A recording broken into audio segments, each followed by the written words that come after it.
Hello mga kaloys! Welcome to my guys! Magandang buhay! Ito yung last time na pinuntahan namin, ang 100 Islands. Mula sa aming transient house, ayan, nag-tricycle kami papunta sa daungan ng 100 Islands. At before kami pumunta dito sa daungan, ay pumunta muna kami sa kanilang office para magbayad ng boat fee at ng entrance fee. At ayun nga, in-explain sa amin yung mga itinerary ng dadaanan at yung mga policy nila doon na bawal magtapon ng mga basura kung saan-saan. Ayun ang maganda kasi para mapanatiling malinis ang 100 Islands, binigyan pa nila kami ng plastic bag na kung saan pagtatapunan namin yung mga basura namin. At ayan na nga ang aming boatman na nagsasagwan na para umpisahan na namin ang aming paglalakbay. Excited na talaga kami guys kasi nga first time naming makapunta dito sa 100 Islands at tamang-tama kasi summer at napakalamig talaga ng tubig dito. Yes! Mai-enjoy mo rin ang sightseeing. Napaka-relaxing and very, very peaceful ng place dito. Kaya siguradong mai-enjoy mo ang lugar. Makikita mo ang ganda ng Pilipinas. Ito ang aming first stop, ang Sandal Island. Medyo maliit lang yung island kaya makikita mo lang dito yung mga dumadaan na boat sa lugar. Hindi ko rin napakita yung view sa pag-ahon namin kasi nga yung cellphone ko ay nagloko. Pero makikita nyo sa next video ang ganda ng next island, ang Pilgrimage Island. Punta na tayo sa ating next stop, ang Bonsai Island. Ito ang Bonsai Island. Puro bonsai nandito. Ang ganda-ganda, guys. Yan, tingnan nyo naman. Ang ganda niya. Parang puno na maliit. Yan ang bonsai. Ito, ang pangalan niya ay Bantigi. Bantigi pala yan. Puro bantigi. Ito yung view sa baba na makikita nyo paakyat ng Bonsai Island. Napakaganda ng view pag nasa taas ka, talaga namang grabe, napaka breathtaking ng place na ito. Ihanda mo nga lang yung sarili mo talaga sa pag-akyat. Kailangan talaga matibay ang tuhod mo dahil talagang marami talagang lakaran pag nagpunta ka dito sa lugar na to. Oh my God! Buti na lang nag-walking kami kaya medyo sanay na kaming maglakad at naka 10k steps nga pala kami nung nandito kami sa island, sa paglibot-libot dito sa island. More than 10k steps, talagang you're on an active state.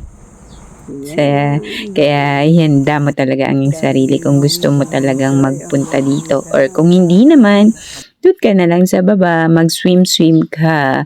Maganda rin naman yung tubig at masarap lumangoy.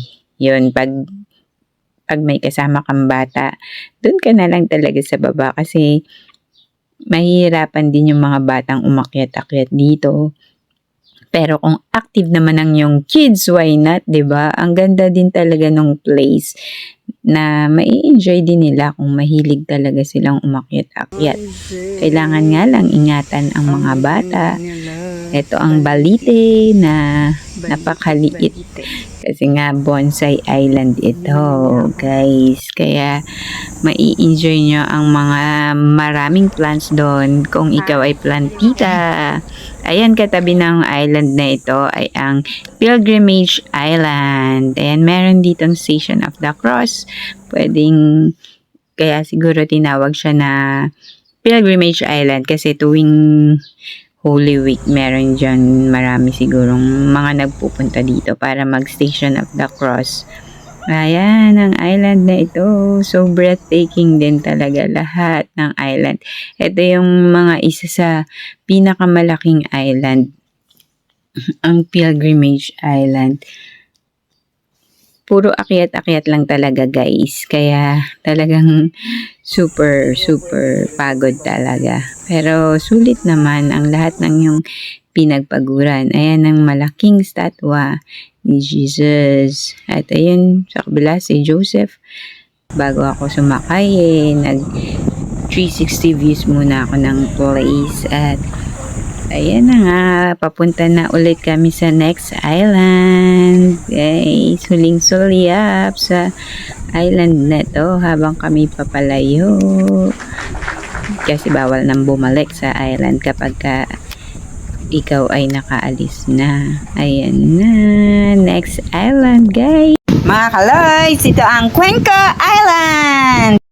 Maliit lang yung island na to, kaya sandali lang kami nagstay dito. Ngayon, papasok tayo sa Cuenca Island. Dito tayo. Sa isang island dito sa 100 Islands. May marami bang bats?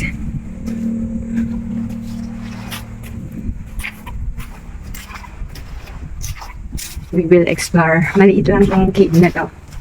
Siguro mga 300 meter.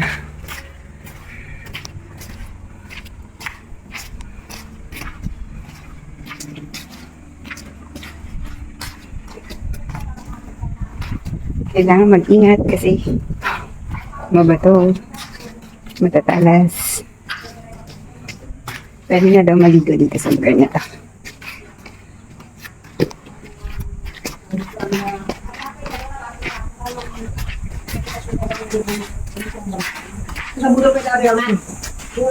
Ano ito dahil dito sa kumain mo na pwede. At may souvenir, of course. Ayan, nasan si Kuya?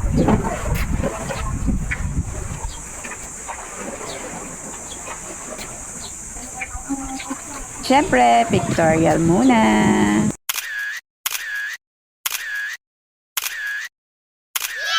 Next island na after.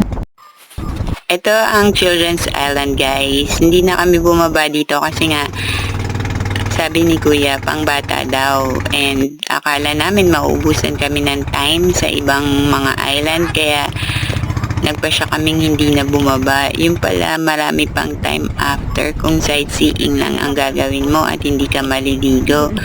Pero ayun na nga, hindi na kami nakabalik doon kasi bawal nang bumalik kapag ka nalampasan na yung unang island. Tinatanong naman ni boatman kung gusto mong bumaba or hindi.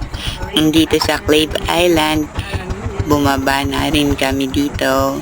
Napakaganda ng sands pala dito sa 100 Islands guys. Maganda talaga siyang puntahan at kung gusto mong sightseeing lang, goods na goods pa rin kahit ayaw mong maligo at mangitim. At hindi nga ako nakaligo this time, nagtampisaw lang ako. At syempre, picture taking or video taking. Diba? Feel na feel ng lola mo. Ganyan lang tayo guys. Enjoy lang muna habang may time. Bakit Clave Island? Ayan, meron din palang lion dito. Ayan, next island again guys. Next island na tayo guys. At ito ay ang Quezon Island. Ayan, ang Quezon Island. Napakaganda. One of the biggest island dito sa 100 Islands. Napakalaki niya at napakaraming water activities na pwedeng gawin. Pag nandito ka, you will really fall in love with the place. Napaka-linaw ng tubig, napakasarap ng hangin. Mainit lang talaga ngayon, kaya medyo pawisan talaga kami habang naglalakbay dito sa 100 Islands. Buti na lang, konti lang yung tao rito ngayon kasi nga weekdays pumunta kami. Kaya ma-enjoy talaga namin ng bongga ang place. Ito yung Quezon Island. Pwede ka ditong mag-banana boating, mag-kayaking. Ayan, nakikita nyo ang iba't ibang klase ng kanilang boats dyan. At ito ang zipline. Ito yung medyo maiksi lang na zipline. 300 plus meters. Unlike sa Governor's Island, 560 plus na meter ang zipline doon. Ayan, di ba? Apakaraming tao dito sa place na to. Makikita nyo naman kasi medyo mababa lang talaga yung water dito at napakasarap magtampisaw or lalo na ang lumangoy. At meron din ditong hanging bridge kung saan pwede kang mag-pictorial trees. Ayan, di ba? Papunta at pabalik kami dyan. Pinag-isa ko na lang sa isang frame. Maraming magandang pasyalan dito sa lugar na ito. At talagang napuno ang memory ng aking card. Ayan na guys, next stop again. Super enjoyable place. Ito ang ating next island, ang Lopez Island. Woo! Makikita niyo dito ang naglalakihang mga bato dito sa island na ito. Ayan ang view. At ayan o, napakalaki ng bato na yan sa dalawang gilid na yan. O, di ba? Pasukin natin yung loob. Tingnan natin ano makikita natin. Sanan, ayan o, mga bato. Oh my Gusto ko nga sanang pumasok doon sa loob, kaya lang nakita ko tong whirlpool na to. Hindi ko alam, baka mamaya higupin ako. Hi! Char lang. Pero ang ganda dito. Oh, di ba? Pag tinignan mo, mayroong island dun sa kabila. Wow! One more look. Wow! Di ba? Yan, ang ganda. At ayan, nagpicturean pala kami dyan. At ito yung sa kabilang side niya. Oh, di ba? Nagpa-picture pa ako at nag-feeling-feelingan. Sabay ganun. Ayan na, next stop again. Maliit lang kasi yung Lopez Island. Kaya, ganun lang siya. Super liit. Mga kaloys, punta na tayo sa ating next island, ang Marcos Island. Ayan, napakaganda ng Marcos Island. Makikita nyo naman. Diyan. Marami ditong mga cottages dito sa taas. Kaya dito kami pumwesto. Kasi nga maraming nagki-cliff diving dito at dito rin nagpipiknik yung iba. Kaya marami-raming tao dito sa lugar na ito. Kasi dito sila nag-i-stay. Kasi very exciting yung cliff diving. Pero bago ka tumalon doon, kailangan may vest ka, syempre. At dito na nga rin kami nagpasyang kumain. Kasi nga, tanghalian na rin nung pumunta kami dito sa Marcos Island. Yan, napaka-sarap din ng hangin kahit medyo mainit yung bugan niya. At yun ang view namin kanina habang kumakain kami. At eto na nga, pumunta kami sa Imelda Cave. Puno siya ng bats, guys, yung ibabaw niya. Ang daming bats. Everywhere sa itaas ng cave, makikita niyo yung bats.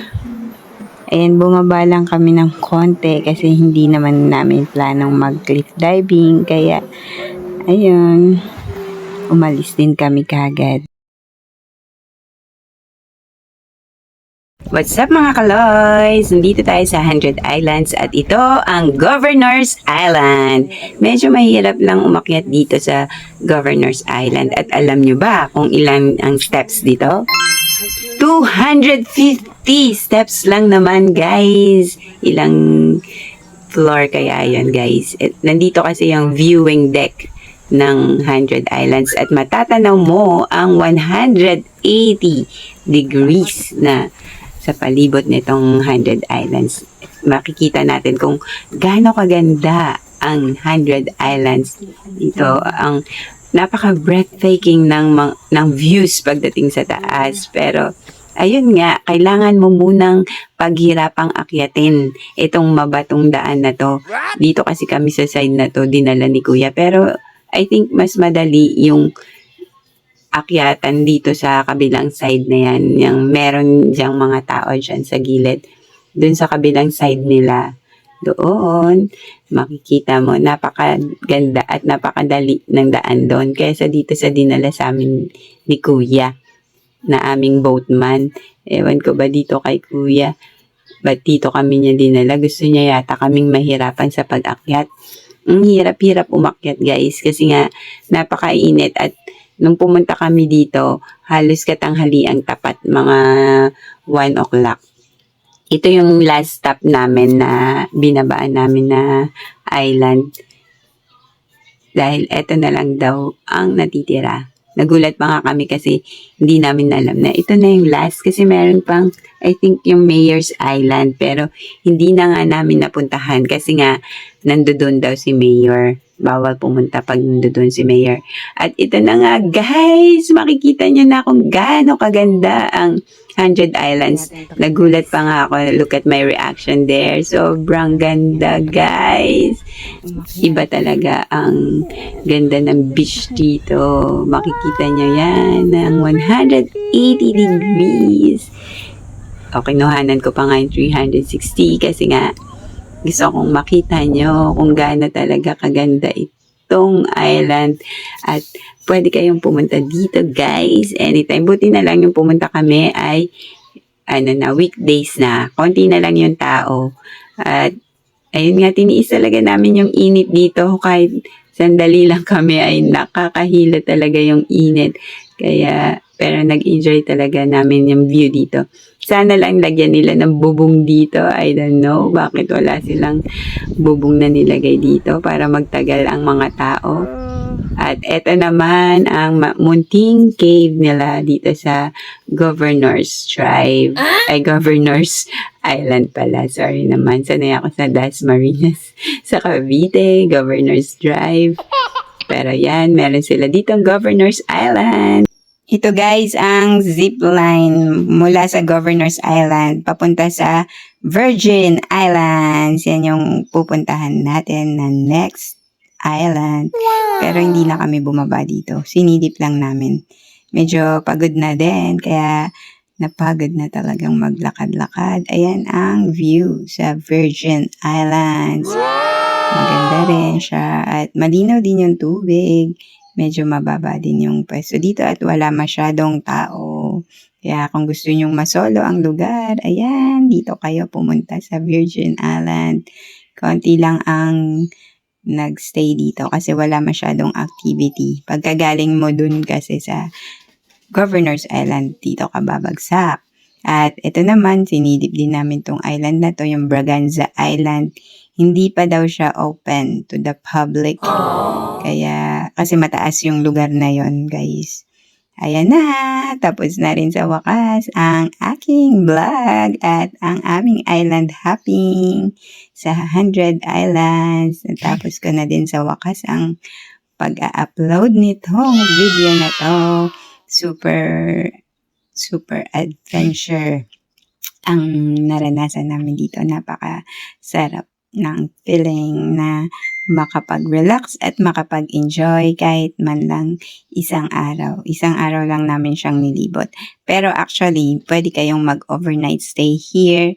Mas mataas lang ang rate niya. Yun lang guys. Bye!